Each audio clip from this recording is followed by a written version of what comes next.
like that. There was something else you said earlier too, Josh, that I think is worth looking at too. You mentioned the fact that when you're a coach, you oftentimes wear a lot of different hats. You find yourself being almost kind of a father or brother figure. Sometimes you're a therapist.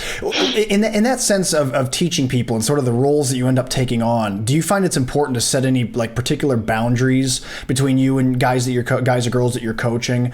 And if so, what kind of boundaries do you try to set to not get too overwhelmed with too many roles as a coach?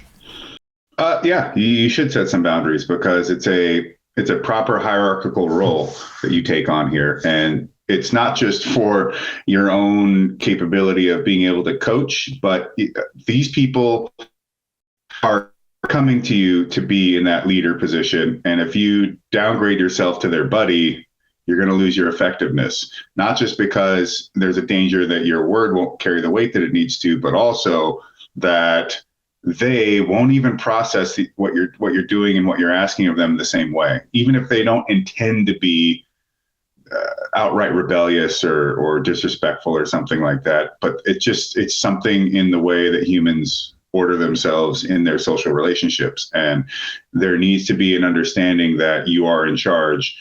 But also, it's not that just you're in charge for a reason. And that reason is your experience, your capability, and your ability to lead these people into what it is that they want to accomplish.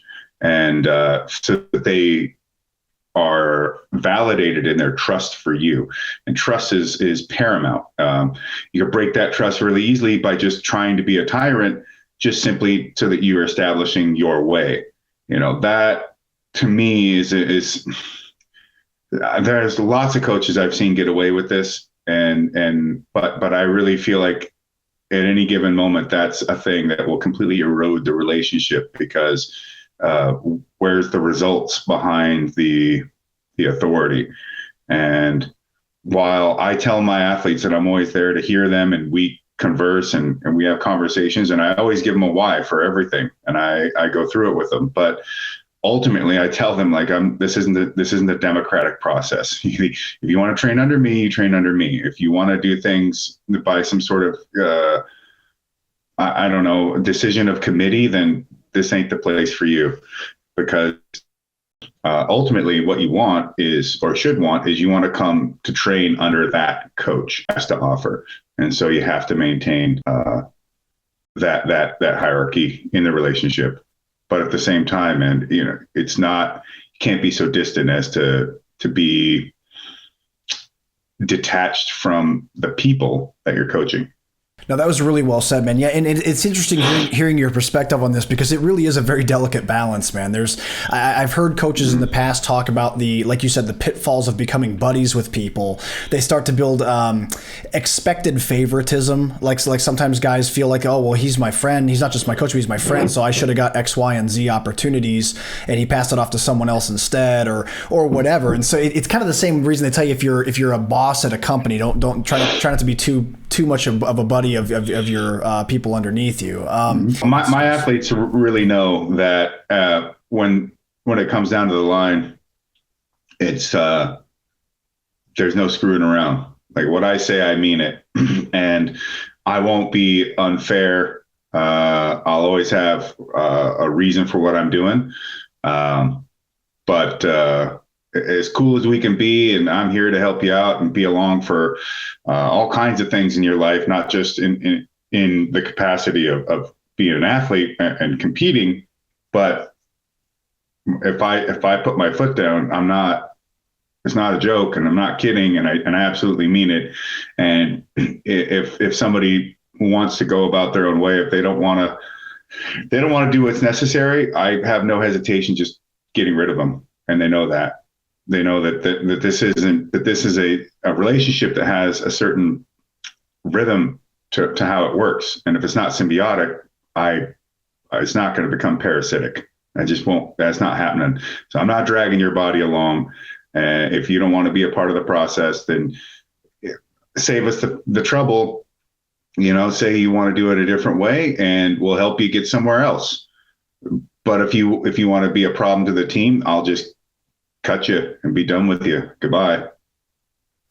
That's outstanding, man. I think it's definitely good to set those boundaries and set that understanding from the very beginning, like you do, man. So that's really, I appreciate your insight on that.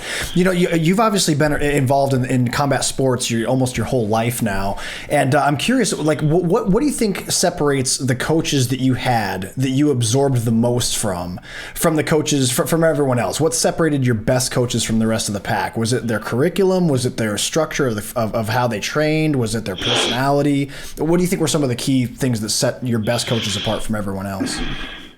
I think it's all of them, because I think that one sort of begets the other. Their personality is going to help determine what their philosophy is on them in the ring, as well as what they're going to be driven towards or pulled towards in terms of creating curriculum that's going to be based around how they've found success and how they embody that philosophy towards the approach of competition. But I will say that those that are, the things I think that have worked best for me with the coaches I've had is not being afraid to go through all the questions that I'm going to have, and to really intimately and intricately break down everything to its smallest pieces.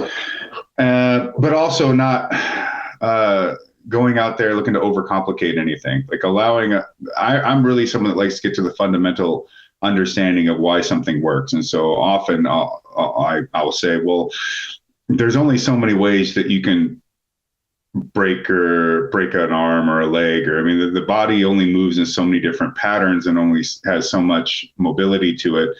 Once you basically understand that concept, then, I mean, everything's just a variation on everything else.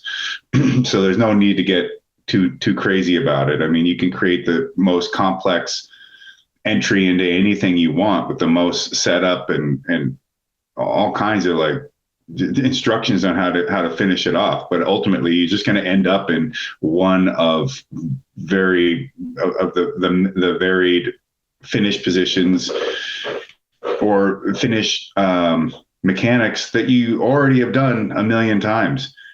So I try not to overcomplicate things, but I've been really fortunate to have great coaches, and I think the personalities of them and me being able to mesh together. But when I show up to be an understudy for someone, I commit wholly, and it doesn't matter if it's even something that I've never done before. I have no problem making myself a white belt all over again. So for the process of learning, and coaches that appreciate that really have a special place for me, because whatever journey they want to take me on, I'll go.